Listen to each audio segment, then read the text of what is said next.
사람이 살면서 가장 많이 하는 것 가운데 하나는 후회라고 합니다. 한 연구 결과에 의하면 사람은 일생을 살면서 평균적으로 110시간 정도를 후회한다고 합니다. 긴 시간에 비해서 얼마 되지 않는다라고 생각할 수 있지만 그러지 말았어야 했을 걸 이라는 생각을 110시간 정도 한다면 결코 짧은 시간은 아닐 것입니다. 세계적으로 되게 유명한 미래학자인 다니엘 핑크라는 사람이 있습니다. 이 사람이 2021년에 105개국 22,000여 명을 대상으로 해서 인생에 있어서 가장 후회되는 것이 무엇인지 조사한 적이 있습니다. 이 조사 결과에 따르면요, 사람들은 대개 4가지 영역에서 후회한다고 합니다. 첫 번째는 삶의 안정적인 인프라를 만들지 못한 것입니다. 예를 든다면 경제적으로 더 많이 준비하지 못한 것, 신체적으로 더 많이 훈련하지 못한 것, 이러한 것들을 후회한다는 것입니다. 두 번째로는요, 성장을 위해서 위험을 감수하지 않았던 것을 후회한답니다. 소위 대담성 후회라고 합니다. 근데 우리 돌아보시면 그때 그것을 했었어야 됐다, 이런 생각이 드시는 것들이 있지 않습니까? 바로 그러한 것입니다. 세 번째는요, 양심적이지 못한 일에 대한 후회입니다. 예를 든다면 도움이 필요했던 친구가 있었는데 그때 적절하게 도와주지 못했던 것, 혹은 정직하게 행동하지 못했던 것, 이런 것입니다. 저도 이런 것들이 하나 있는 것 같아요. 94년도 1학년 1학기 기말고사였었습니다. 과목은요, 조직신학이었어요. 시험 문제도 기억합니다. 오순절 교단의 특징에 대해서 논하시오라는 것이었었어요. 그 중에 하나가 성령론이었거든요. 방언론. 기억이 안 났어요. 그런데 제 옆에서 같이 공부하던 나이 많은 형이 가면서 방언론을 써주고 갔어요. 제가 그걸 지웠어야 되는데 못 지웠어요. 네. 시험지를 볼 때마다, 혹은 학생들에게 시험지를 낼 때마다 그때가 기억이 나요. 그때 그러지 말았어야 됐다. 이런 것들을요, 양심적 후회라고 합니다. 도덕성 후회라고 하는 것입니다. 마지막은요, 관계성 후회입니다. 가족, 친구를 더 사랑하지 못했던 것, 혹은 더 많이 손 내밀어 따뜻하게 하지 못했던 것, 이런 것들 후회라는 것입니다. 사람은 크게 이렇게 4가지 종류 후회를 한다는 것입니다. 다만 재미있게는요, 성별, 나이, 혹은 소득에 따라서는 후회의 내용이 달라진답니다. 예를 들어서 소득이 낮은 사람일수록 재정에 관한 후회가 많았습니다. 또 소득이 높은 사람은요, 경력 혹은 직업에 대한 후회가 많았습니다. 또 교육에 대한 후회는요, 대학을 다녔지만 졸업하지 못한 사람들이 아주 많이 하는 후회였습니다. 성별에 따라서도 후회의 내용은 좀 달라졌습니다. 남성들은요, 주로 직업의 기회에 대한 후회가 많았습니다. 여성들은요, 관계에 대한 후회가 많았어요. 나이에 따라서도요, 후회 내용들이 달라지고 있습니다. 교육, 건강, 경력에 대한 후회는 나이가 많을수록 작아진대요. 반면에 나이가 많을수록요, 가족에 대한 후회가 많아진답니다. 그리고 50대가 지나면요, 행동하지 못했던 것들에 대한 후회가 행동했던 것에 대한 후회보다 2배 정도 많아진답니다. 핑크의 조사를 종합해보면요, 이렇습니다. 어느 누구도 후회로부터 자유로울 수 없다는 겁니다. 심지어 우리가 했던 행동은 물론이고 하지 않았던 행동에 대해서도 후회한다는 거예요. 여러분, 이처럼 모든 사람이 후회합니다. 이 그리스 신화에 보면 되게 후회에 대한 재미있는 이야기가 나옵니다. 3사람이 있습니다. 3사람 모두 다 앞쪽과 뒤쪽에 커다란 바구니를 하나씩 메고 있어요. 첫 번째 사람은요, 가슴 앞쪽 바구니에 지금까지 경험했던 모든 나쁜 일들, 후회거리들을 쌓아놓고 있습니다. 그리고 뒤에는요, 즐거웠던 일, 좋았던 기억들을 쌓아놓고 있습니다. 두 번째 사람은요, 가슴 앞쪽 바구니에 좋았던 일, 즐거웠던 일을 쌓아놓고 있습니다. 반대로 뒤쪽에는요, 후회거리들을 쌓아놓고 있습니다. 세 번째 사람은요, 가슴 앞쪽에 여전히 똑같이 되게 좋았던 기억이나 아름다웠던 기억들을 가지고 있어요. 뒤쪽에는 후회거리들을 쌓아놓고 있는데 차이가 있다면요, 그 바구니에 구멍을 내놨어요. 여러분, 그래서 첫 번째 사람은 끊임없이 자신의 잘못을 보면서 후회하며 살아간 사람이에요. 좋았던 기억이나 혹은 긍정적인 기억들을 보고 싶지만 등 뒤에 있기 때문에 볼 수가 없는 사람입니다. 두 번째 사람은요, 끊임없이 좋은 기억들을 보는 사람이에요. 후회거리들을 보고 싶지만 등 뒤에 있기 때문에 보지를 못하는 사람이에요. 세 번째 사람은요, 계속해서 좋은 기억들을 보지만 등 뒤에는 구멍이 나 있기 때문에 후회거리들을 다 없애버린 사람이에요. 여러분, 첫 번째와 두 번째 사람은 차이는 있지만 삶의 방법은 똑같아요. 좋은 일을 보고 살아갔냐 후회거리를 보고 살아갔냐의 차이는 있지만 여전히 후회거리를 지고 간다는 점에서 차이가 없어요. 세 번째 사람은요, 끊임없이 좋은 길을 보면서 후회거리는 잊어버리고 살아간다는 것에 있어서 가볍게 삶을 살아갈 수 있습니다. 여러분, 이처럼 세상 사람들이 후회를 대하는 태도는요, 자기에게 도움이 되어진 내용들은 기억하며 즐겁게 살아가지만 도움이 되어지지 않는다고 판단되어지면 과감하게 잊어버리라 라고 가르쳐주고 있다고 할 수 있습니다. 여러분, 이것이 세상 사람들이 후회거리를 잘 처리한다라고 생각하는 방법입니다. 여러분, 그러나 성경은 다르게 말하고 있습니다. 오늘 교독한 말씀에서 인간의 후회와 하나님의 후회를 통해서 둘 사이의 차이를 명확히 보게 되어집니다.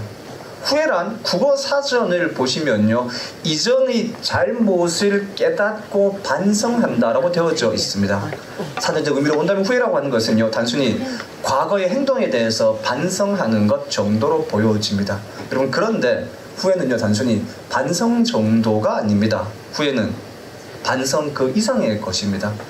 우리가 읽었던 성경 말씀에 바울이 후회라는 단어를 쓰고 있습니다. 그리고 그 후회를 헬라어로 보시면요, 메타멜로메이라는 단어를 씁니다. 메타라는 전치사는요, 가상의 혹은 가공의 이런 뜻입니다. 요즘 우리가 많이 쓰는 메타버스라는 단어 있지 않습니까? 그것은 가상의라는 메타와 세상이라는 유니버스의 합성어입니다. 가상의 세계를 메타버스라고 하지 않습니까? 멜로라고 하는 것은요, 관계하다 혹은 관심이 있다 이런 뜻입니다. 그래서 여러분, 흔히 요즘 많이 나오는 드라마 가운데 멜로 드라마가 있지 않습니까? 그 멜로 드라마의 특징은 복잡한 관계성과 감정선들을 특징으로 합니다. 그리고 여러분, 헬라어에서 마이라는 단어로 끝나는 동사는요, 영어의 죄기 동사와 비슷합니다.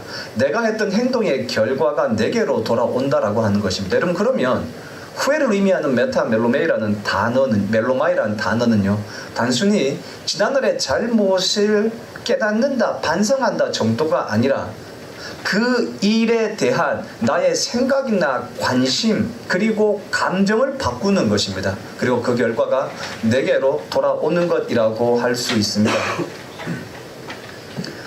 어떤 일에 대해서 후회가 된다, 그러지 말았어야 했다라는 생각, 이것의 어떤 구체적인 변화, 그리고 그 일로 말미암아 야기되어지는 그런 감정의 변화까지를 포함하고 있는 것들이 바로 후회라고 하는 것이죠. 후회는 생각보다 조금 더 위험한 요소들을 많이 가지고 있습니다. 그 이유는요, 후회는 단순히 후회에서 끝나는 것이 아니라 자책이라는 걸 만들어내기 때문에 그렇습니다. 자책이라고 하는 것은 주변에서 일어나고 있는 여러 가지 일들이 내 행동의 결과를 통해서 내 책임이다라고 느끼는 것입니다. 그리고 이러한 자책은요, 자신에 대해서 부끄러운 감정, 수치심이라는 걸 만들어냅니다. 그래서 후회는요, 자책, 수치심, 이런 사이클들을 만들어내서 끊임없이 우리의 삶을 괴롭히고 힘들게 한다는 것에 있어서 매우 위험한 삶의 요소라고 할 수 있습니다. 사울의 후회를 통해서 이러한 특징들이 여실히 드러난다고 할 수 있습니다. 오늘 교독한 말씀에 의하면 하나님은 사울을 왕으로 세우신 것을 후회하십니다. 후회라는 단어가 히브리어로는 나함이라는 단어를 써요. 원래의 뜻은요, 한숨, 이런 뜻입니다. 한숨은, 이 한숨을 쉰다라고 하는 것은 숨이 잘 쉬어지지 않는 상황을 전제하는 거예요. 숨이 잘 안 쉬어지기 때문에 어떻게든 숨을 쉬고 살아야 되기 때문에 심호흡을 크게 하고 라고 한숨을 쉬는 것 아니겠습니까? 때문에 한숨이란 후회와 매우 밀접하게 연결되어집니다. 하나님은 사울을 보시면서 매우 답답한 마음에 후회 가득한 마음으로 커다란 숨을 내쉬셨습니다. 하나님은 평범한 베냐민 지파 출신 사울을 왕으로 세우셨습니다. 그러나 사울은 이스라엘의 왕이 된 이후에 실정을 계속해서 거듭했습니다. 원래 목동 혹은 농민이었던 사울을 왕으로 세웠다면 사울은 그네에 감사해서 자신을 왕으로 세우신 하나님의 말씀을 철저하게 지키며 은혜를 보답하며 살아야 했었을 것입니다. 여러분, 그러나 사울은 그렇게 하지 못했습니다. 하나님께서 사울을 왕으로 세우신 이유는요, 하나님께서 이스라엘을 돌보시는 역할, 그 가운데 일부를 왕에게 맡겨서 효율적으로 감당케 하기 위함이었습니다. 그 가운데 가장 중요한 이유는요, 전쟁이었습니다. 이스라엘 백성들의 신앙 고백에 모든 전쟁이 하나님께 속해 있다라는 것입니다. 이스라엘 백성들이 가나안에 도착했을 때 이스라엘 백성들은 살짝 커다란 충격에 빠지게 되어집니다. 우리는 흔히 이 가나안 정착을 적과 꿀이 흐르는 땅, 환상적인 입성이라고 생각합니다. 여러분, 그러나 현실은 조금 달랐습니다. 이스라엘 백성들은 가나안 입성 이전에 400여 년 동안이나 애굽에서 노예로 살았습니다. 당시에 가장 강력한 나라는 애굽, 즉 이집트였습니다. 그렇다면 이집트 본토에서는요, 역사상 거의 전쟁이 별로 없었다고 할 수 있습니다. 바꿔 말하면 400년의 시간 동안 이스라엘 백성들은요, 전쟁을 경험해 보지 못했던 사람들입니다. 그런데 그런 이스라엘 백성들이 가나안에 정착하게 되어지자 가나안에서의 삶은요, 전쟁의 연속이었습니다. 문제는 당시에 가나안의 여러 나라들은 이미 도시국가를 형성하고 있었다는 거예요. 따라서 도시국가에 왕이 있고 그 왕 아래에는 상비군이라는 군사들이 있었습니다. 그리고 전쟁에 따라 필요에 따라서 예비군들을 모을 수 있었습니다. 여러분, 그런데 이스라엘이라는 나라는 12지파 집단 운영 체제였어요. 한 지파가 다른 주변 나라들과 전쟁을 하게 되어지면 그 지파는 지도자에 따라 급하게 군사들을 모았어야 됐었습니다. 그리고 군사의 숫자가 약하면 주변 지파들에게 도움을 요청했어야 됐었어요. 여러분, 이러다 보니까 두 가지 문제가 발생하지 않습니까? 하나는요, 전쟁에 있어서 제일 중요한 것 하나는 속도입니다. 군사를 모을 수 있는 속도가 너무 느리다는 거예요. 두 번째는요, 군사들의 실력이었습니다. 상비군이 없다 보니까 주로 목동이나 농민들이다 보니까 전쟁에서 변변하게 싸움을 한 것이 되게 어려웠습니다. 그리고 지금까지는 이러한 어려움들을 극복할 수 있는 방법이 하나님께서 절대적으로 이스라엘 백성들을 도우시고 모든 전쟁이 하나님께 속해 있다는 고백이었어요. 그런데 가나안에 정착하고 보니까 주변 나라들과 너무 차이가 나는 것입니다. 여러분, 그래서 이스라엘 백성들이 사무엘에게 와서 열방과 같이 주변 나라들과 같이 우리에게도 왕을 세워달라는 것이었습니다. 바꿔 말하면 왕을 세우고 그 밑에 상비군을 만들고 주변 나라들과 같이 시스템을 만들어서 전쟁을 하자는 것이었습니다. 그리고 이 일로 선택되어졌던 왕이 사울이었습니다. 여러분, 그런데 사울은 왕으로서 바로 이 일, 전쟁을 위해서 부름받았음에도 불구하고 바로 그 전쟁에서 문제가 생기기 시작한 것입니다. 하나님께서는 사무엘을 통해서 사울이 아말렉과 전쟁하도록 명령하셨습니다. 왜 비록 아말렉이었느냐고 생각해 보신다면 출애굽기 17장을 보시면 그 이유가 분명해집니다. 이스라엘 백성들이요, 애굽에서 나와서 르비딤이라는 곳에 진을 치게 되었습니다. 그리고 그날 갑자기 아말렉 민족이 이스라엘 백성들을 급습하게 되어집니다. 그래서 커다란 전쟁이 생겨나게 되지 않습니까? 여러분, 다시 한번 생각해 봅시다. 말씀드렸듯 이스라엘 백성들은 그 어떤 전쟁도 경험해 보지 않았습니다. 하나님의 어떤 전적인 능력으로 이집트의 장자를 죽이시고 홍해를 가르시고 구름기둥과 불기둥의 인도함을 받아서 만나와 메추라기를 먹으며 가나안을 향해 가고 있는 가정입니다. 이 놀라운 경험을 하고 있는데, 여러분, 그렇다면 이스라엘 백성들이 그들의 신앙과 삶 가운데 보랏빛, 장밋빛 꿈을 꾸지 않겠습니까? 이 하나님이 우리를 인도하신다면 우리의 길은 시온의 대로이고 탄탄대로일 거라는 거예요. 이런 생각이 하는 와중에 뭘 경험하는 것입니까? 전쟁을 경험하는 것이었습니다. 그들이 경험했던 아말렉과의 전쟁은 우리가 생각하는 충격 그 이상의 것이었습니다. 때문에 모세의 기도를 통해서 이스라엘 백성들이 아말렉과의 전쟁에서 승리하긴 했지만, 모세가 여호와 니시라는 고백을 했음에도 불구하고 모세가 이렇게 기도합니다. 앞으로 영원히 하나님께서 아말렉과 싸우실 것이라는 겁니다. 그리고 그 기도의 연장선상에서 하나님께서 오늘 사울을 향해서 아말렉과의 전쟁을 말씀하시는 겁니다.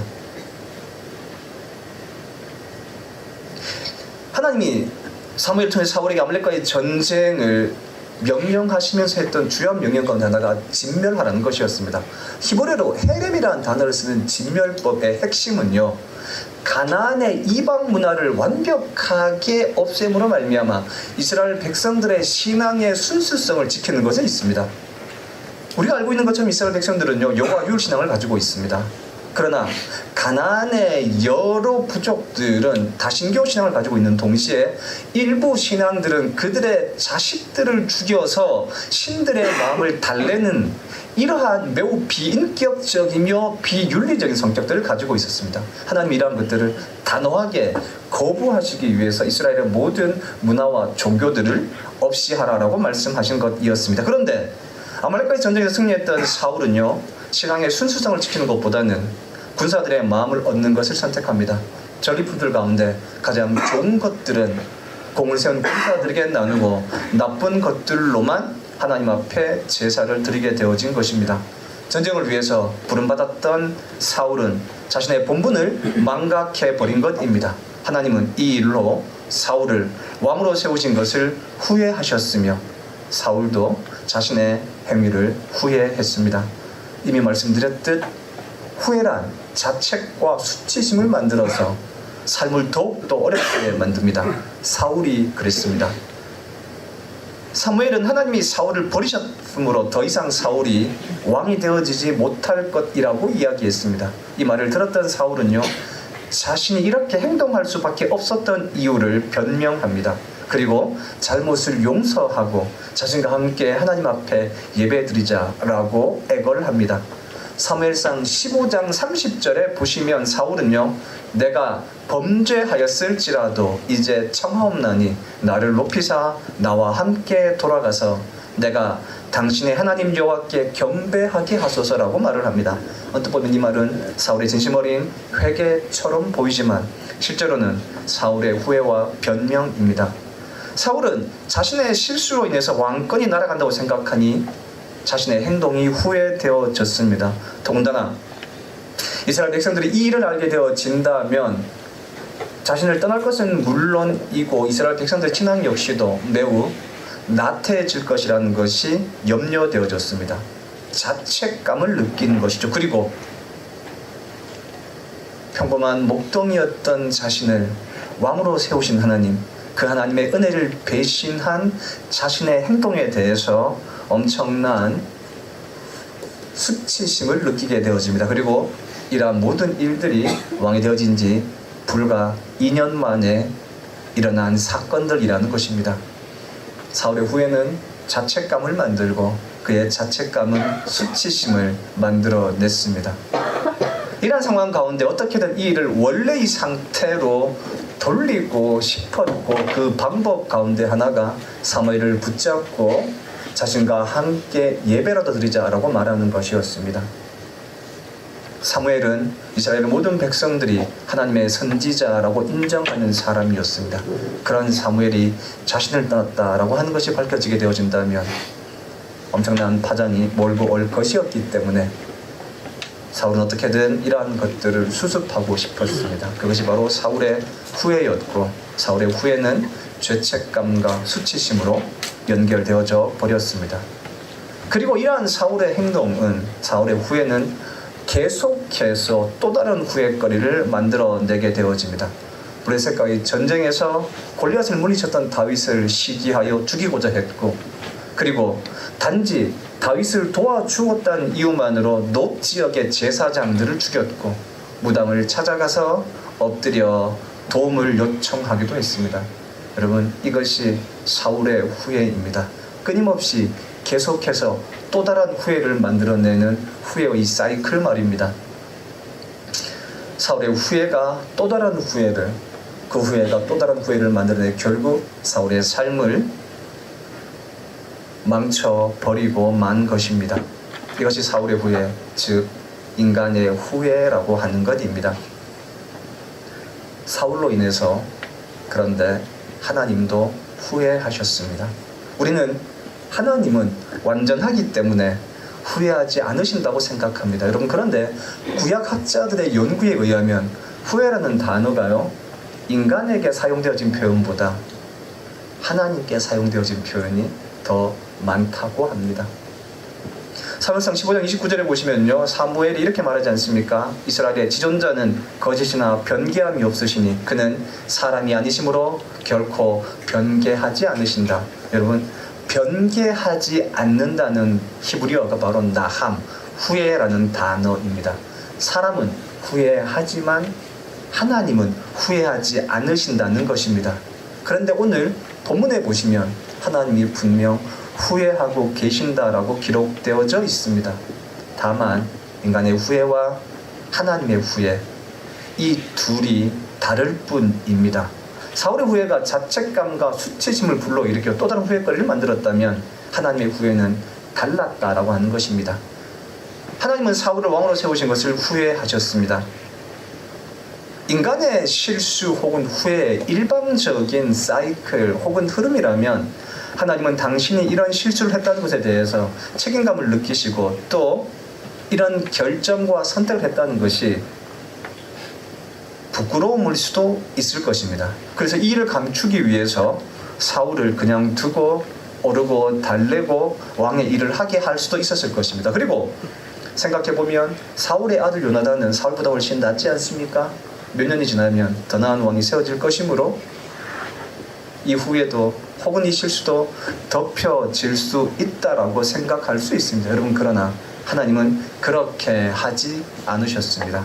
하나님의 후회에는요, 두 가지의 특징이 있습니다. 하나는요, 사건에 대한 정확한 진단, 후회의 제목에 대한 정확한 진단입니다. 이미 사울은 브레셋과의 전쟁에서 사무엘을 대신하여 제사를 드림으로 경고를 받았습니다. 왕이 제사를 드리는 것이 무엇이 문제가 되냐라고 생각하실 수 있습니다. 여러분, 그러나 고대 사회에서 권력은 두 가지입니다. 하나는 정치 권력인 왕이고 하나는 종교 권력인 제사장입니다. 왕이 제사장의 역할을 했다라고 하는 것은요, 모든 권력을 독점한다라는 것입니다. 이 점에서 매우 심각한 문제일 수 있습니다. 이스라엘 역사 속에서 왕과 제사장 혹은 종교와 정치 간의 건강한 관계는요, 다윗과 나단에게서 볼 수 있습니다. 다윗이 우리의 아내 밧세바를 자신의 아내로 맞이했을 때 나단은 기꺼이 자신의 목숨을 걸고 다윗을 비판했습니다. 그리고 다윗은 그 비판을 수용했습니다. 여러분, 이것이 종교와 정치, 왕과 제사장 사이의 건강한 관계입니다. 지금 사울은 이것을 파괴하고 있는 것입니다. 그리고 절대 권력을 가지고 하나님과 같이 되어지려고 하고 있다고도 할 수 있습니다. 때문에 사무엘은 이 부분을 경고했습니다. 그럼에도 불구하고 사울은 이러한 경고를 받지 않았습니다. 오늘 본문의 말씀처럼 하나님과의 약속, 하나님의 말씀을 어기는 것입니다. 여러분, 생각해 봅시다. 하나님과의 약속을 어길 수 있는 사람이라면 눈에 보이는 인간과의 약속은 쉽게 어길 수 있지 않겠습니까? 하나님을 존중하지 않는 사람이라면, 전능하시고 힘 있는 하나님을 존중하지 않는 사람이라면 힘 없는 인간쯤은 능히 더욱더 잔인하게 대할 수 있지 않겠습니까? 신약성경의 가장 악한 왕 가운데 한 사람이요, 헤롯입니다. 왜 헤롯이 악한 왕입니까? 그는 예수님께서 메시아라는 사실을 알고 2살 이하의 모든 아이를 죽였습니다. 자기의 왕권을 위해서 아무런 힘도 없는 2살 이하의 어린아이를 죽일 수 있는 왕이라면 얼마나 잔인해질 수 있겠습니까? 여러분, 사울이 단순히 하나님의 말씀을 어겼다고 하는 것은 거기에서 끝나지 않습니다. 하나님을 두려워하지 않는 사람은요, 결단코 사람을 존중할 수 없습니다.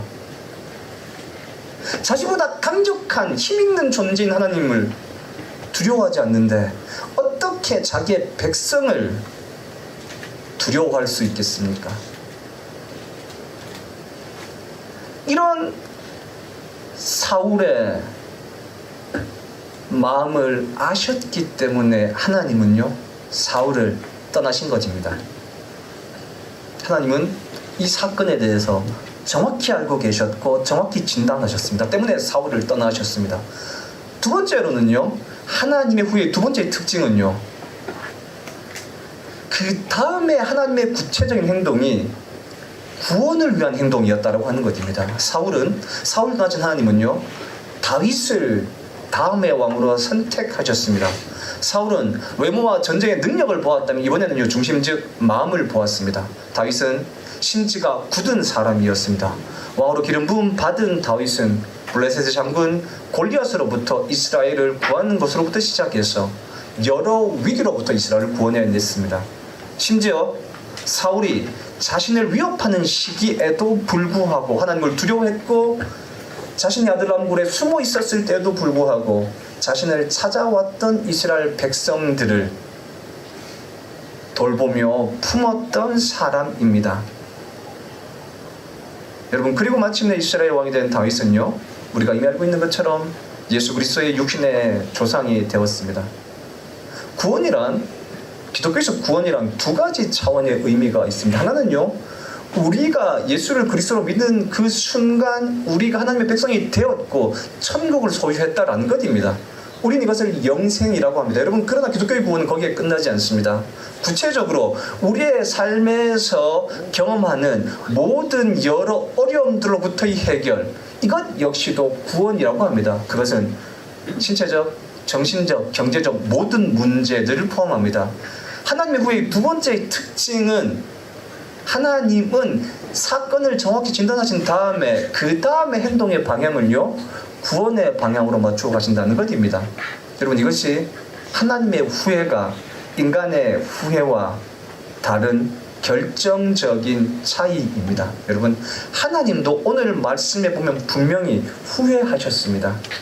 한숨 쉬셨습니다. 그러나 하나님의 후회는 우리와 달랐습니다. 우리의 후회가 스스로 과도한 책임감을 느끼게 하고 수치심을 느끼게 한다면, 하나님의 후회는 사건 자체를 정확히 바라보고 진단하게 하고 더 나은 방향으로, 문제를 해결하시는 방향으로 행동하신다는 점에서 차이가 있다고 할 수 있습니다.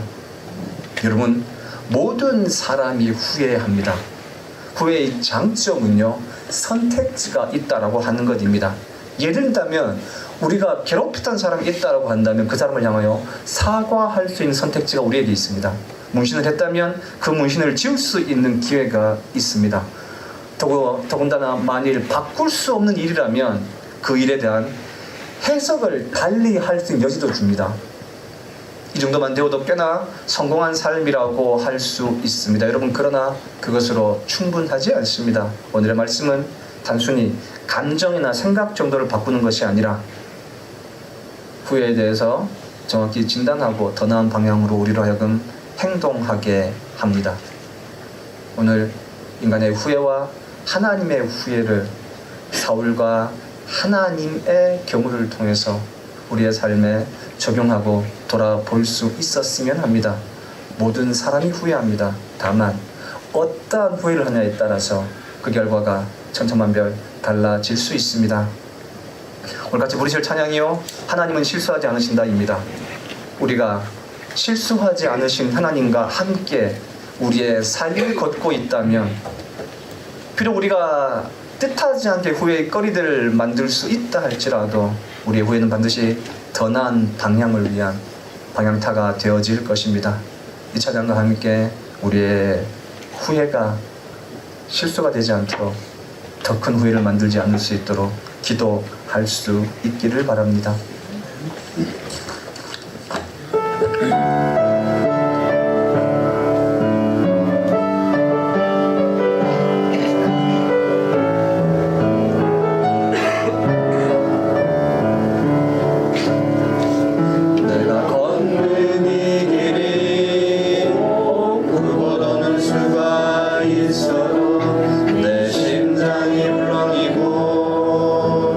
가슴 아파도 내 마음 속으로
차츰차츰 안개는 거치고 하나님 지으신 빛이 뚜렷이 보이리라. 가는 길이 온통 어둡게만 보여도 하나님은 실수하지 않으신다. 차츰차츰 안개는 거치고 안개는 거치고 하나님 지으신 빛이 뚜렷이 보이리라. 가는 길이 온통 어둡게만 보여도 하나님은 실수하지 않으신다네.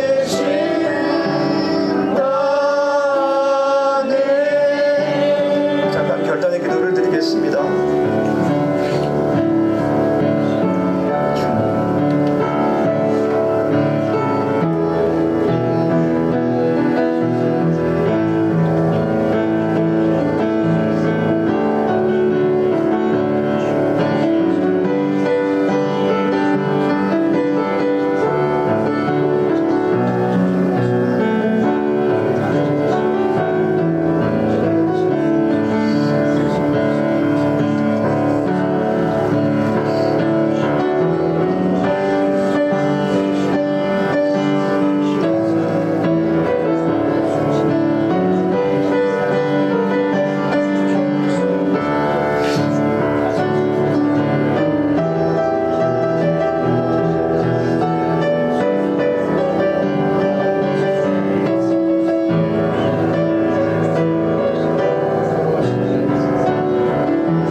우리처럼 후회하시지만 우리와 다르게 후회하신 하나님, 당신의 능력으로 후회가 우리의 삶의 발목을 잡지 않게 하여 주시옵소서.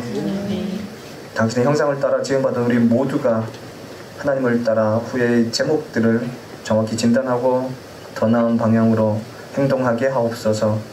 지금은 우리 주 예수 그리스도의 은혜와 하나님의 사랑과 성령님의 능력이 후회의 고리를 넘어 앞으로 나아가기를 결단하는 도청 우리 교회 모든 성도들 가운데 함께 하시기를 간절히 축원합니다.